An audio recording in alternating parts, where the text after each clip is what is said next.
If Messi were only talent, he wouldn't be the greatest in history. And that idea, even though it sounds logical, is exactly what confuses most people.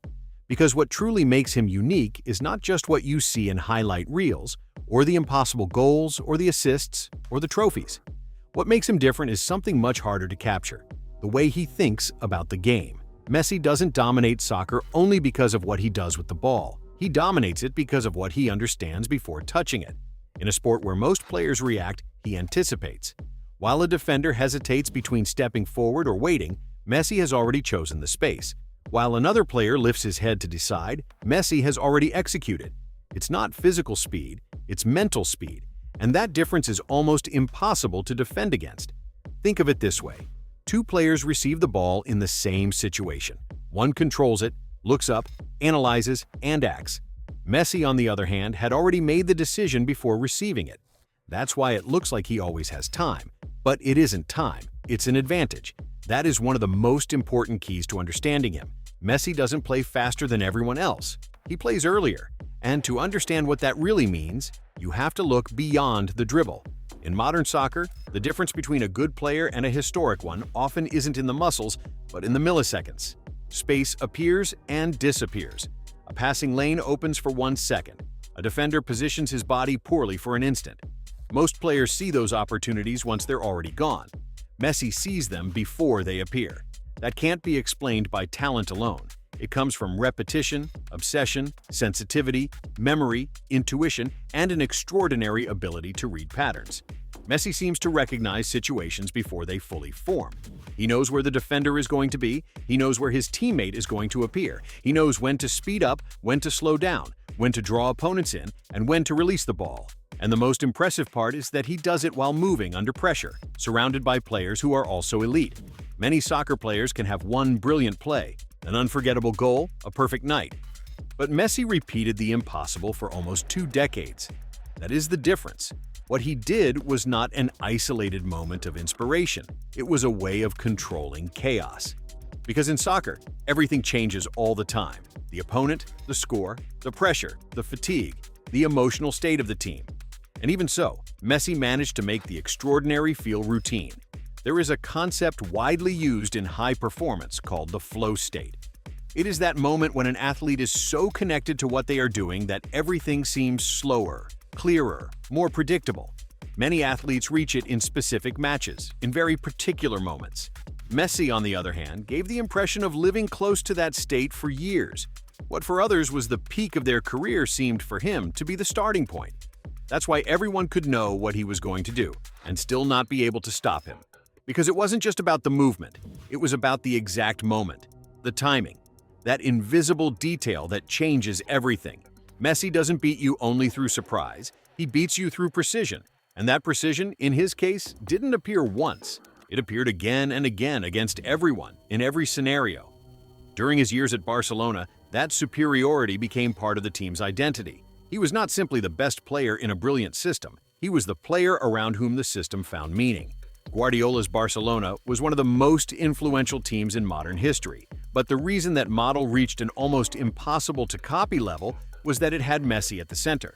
Other clubs tried to copy the possession, the pressing, the movements, the positions, but they couldn't copy the essential piece, the player who turned a tactical structure into a permanent threat.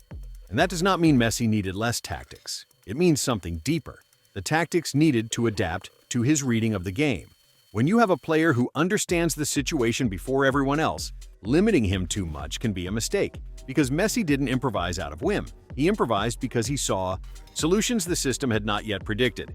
Sometimes the debate is reduced to goals or trophies, but that is an incomplete way to measure him.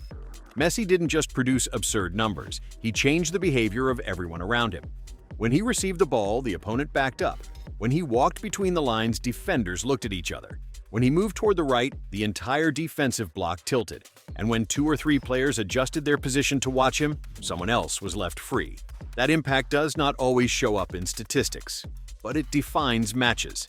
Messi could create an advantage without touching the ball, simply by being there. His presence forced the opponent to think differently. And when a soccer player changes the opponent's plan before even getting involved in the play, his influence no longer belongs only to individual talent. It belongs to psychological control of the match. There is also his relationship with efficiency. Messi did not play to show off, he played to solve. That is a huge difference.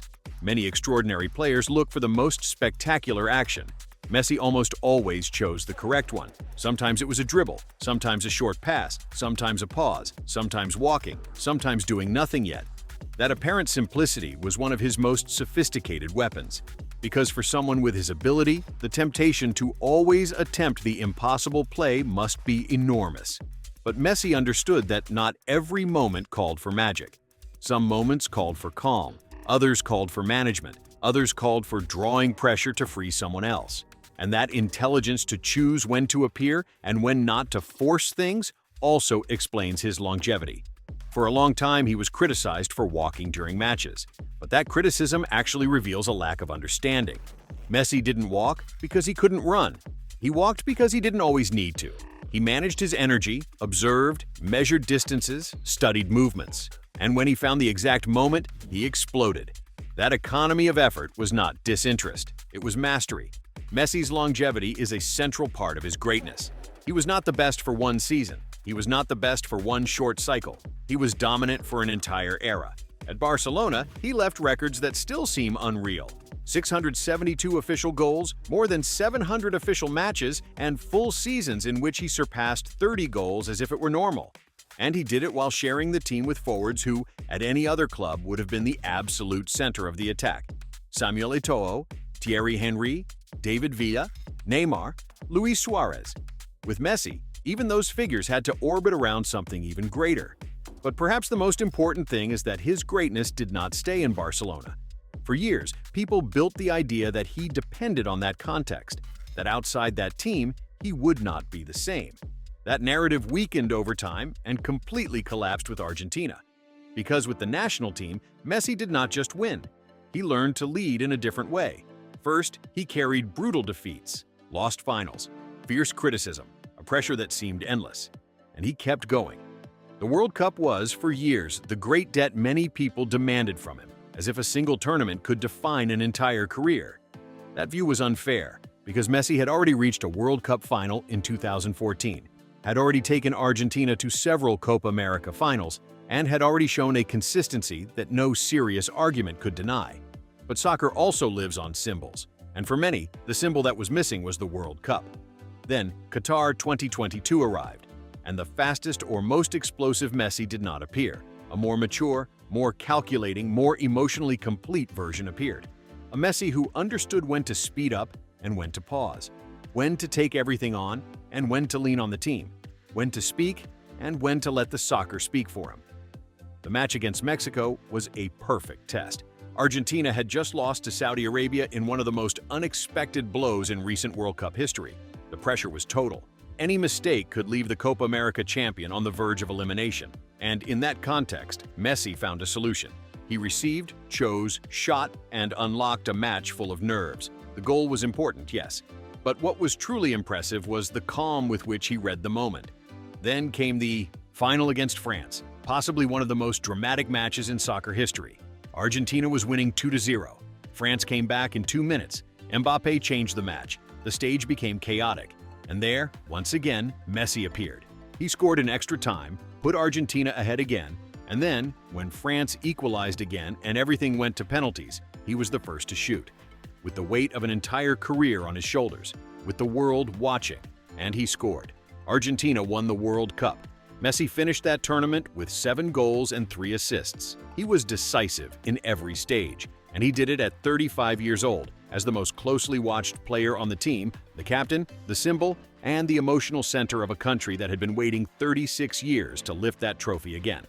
That World Cup did not make him the greatest. Rather, it forced many people to accept what they had already been seeing for years.